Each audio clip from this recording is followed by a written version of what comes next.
Hi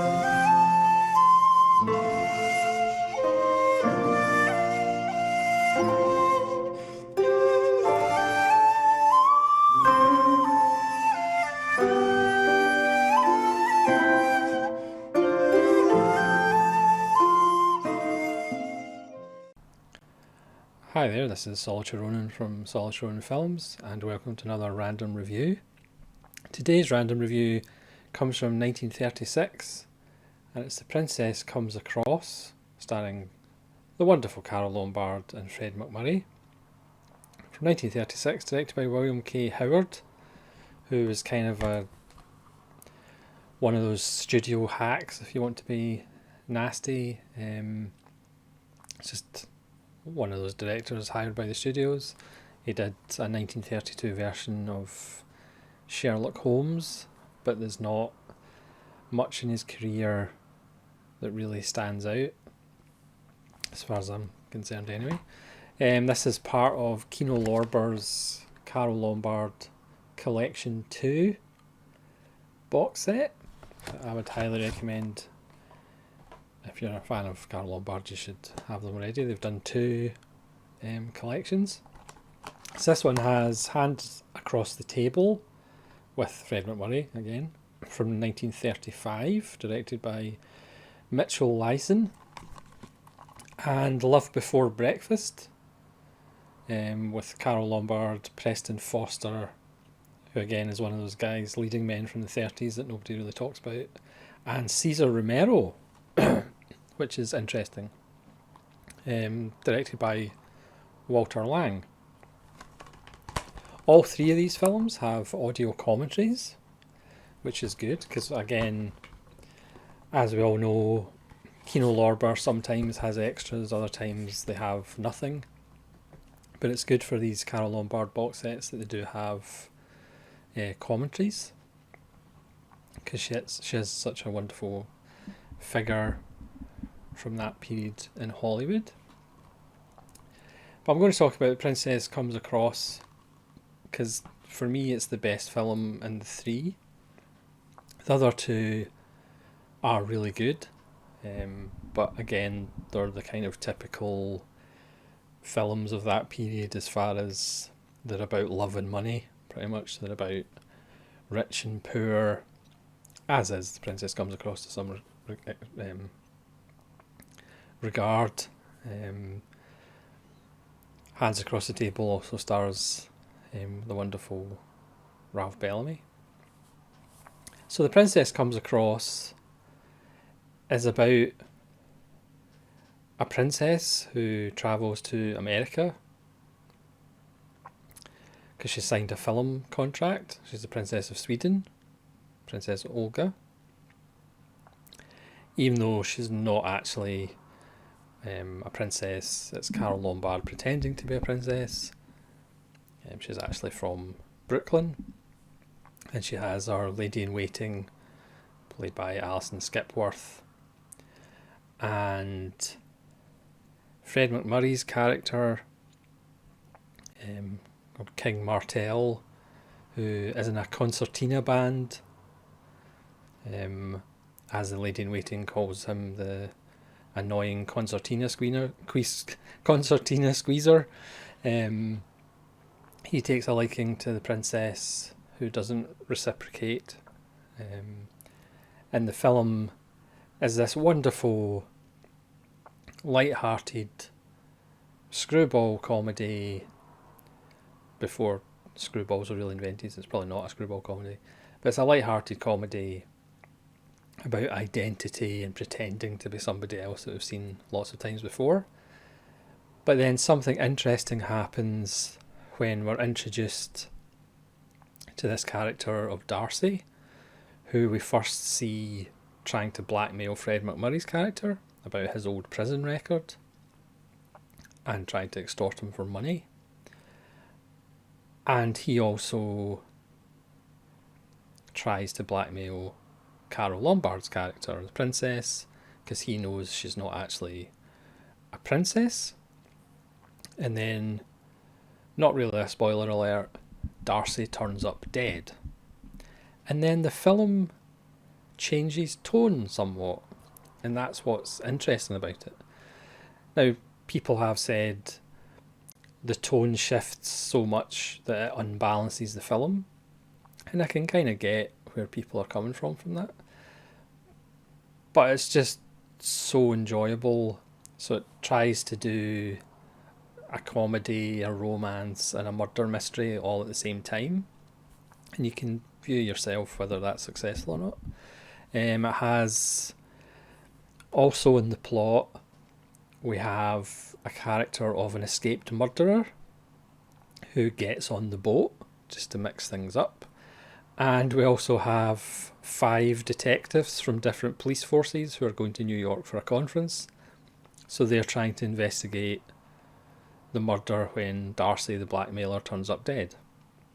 So there's lots of wonderful character actors, like Alison Skipworth, who's Princess Olga's lady-in-waiting. You have William Frawley, who again, you'll probably recognise his face. And both of these characters are pretty much comic relief to the McMurray and Carole Lombard characters, even though they're funny in themselves. I mean, Lombard is just fantastic in this film, she's basically doing a Greta Garbo impersonation with her Swedish accent, which comes and goes. So those 2 characters are pretty much comic relief for the comedy characters. So they have great business. There's a wonderful line. The lady in waiting says when they go for cocktails, and Carole Lombard asks whether she enjoyed the cocktails, and she says yes, but after the second and third one, by the time I got to the 6th and 8th one, I was bored. The police, there's a Japanese detective, there's a Russian detective played by Misha Auer, who again, you might not recognise his name, but you'll recognise his face. There's a French detective, an English detective, but there's also a German detective played by Sig Rumen. And again, Sig Rumen's name might not be familiar to you, but you will recognise his face. He was concentration camp Ehrhardt in Lubitsch's masterpiece To Be or Not to Be. He's the one that's always screaming Schultz, and he always get typecast as funny Germans, and this is no different. He's absolutely wonderful as the German detective. So you have all these things going on. You have Carole Lombard's character trying to get to Hollywood to have an acting career, because again, if she pretends to be a Swedish princess, she has the contract that they wouldn't give her if she was just a girl from Brooklyn. So you have all that going on. You have Fred McMurray, who does actually sing a song called My Concertina, which he did actually sing.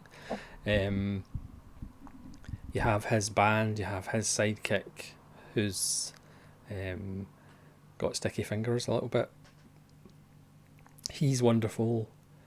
And then you have this group of police officers who are fantastic, and you have a really effective,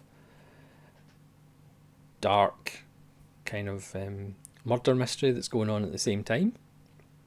So again, you might be a little bit put off with the change in tone. It's only 76 minutes long. It feels longer, but not in a bad way. But again, you could actually argue with another 10 minutes, because from a point of view, the kind of change in tone to the murder mystery, you could feel is a little bit rushed, and it's a little bit abrupt from this kind of gentle identity comedy. So maybe an extra 10 minutes wouldn't feel as much. It's a little jarring, but that's like a minor grievance, because it's just so wonderful. McMurray and Lombard, who are brilliant in Hands Across the Table, the chemistry between the two, they're wonderful in this. And Carole Lombard is absolutely fantastic, whether she's playing Greta Garbo or whether she's playing the girl from Brooklyn. It's just a lot of fun. Hands Across the Table is about Carole Lombard, who is a manicurist, and she's always dreaming or hoping to find a rich man. And then Fred McMurray is supposed to be a rich man, but he's actually a bum because his family's lost all the money and he's getting married to a rich woman. And Carole Lombard meets Ralph Bellamy through her work, who is in a wheelchair. He was a pilot and he's got a lot of money. And again, there's wonderful lines, wonderful chemistry between all three leads. And again, that's another wonderful film. And Love Before Breakfast is wonderful as well. That's about Carole Lombard, who's engaged to Cesar Romero. But Preston Foster has a thing for Carole Lombard, and he's rich and he's powerful. And he actually buys Cesar Romero's company. So he sends Cesar Romero away to Japan so he can attempt to woo Carole Lombard. And again, it's about money and class. But again, it's wonderful as well. But The Princess comes across to me as kind of the most interesting out of the three films. You could argue it maybe doesn't hit the target it's trying to be, because at times it's maybe trying to do too much. But I think it's the most interesting out of the three. And there they are. So I would highly recommend picking up the Carole Lombard sets from Kino Lorber. Hopefully there'll be a volume 3 at some point. If you're a Carole Lombard fan, they are wonderful.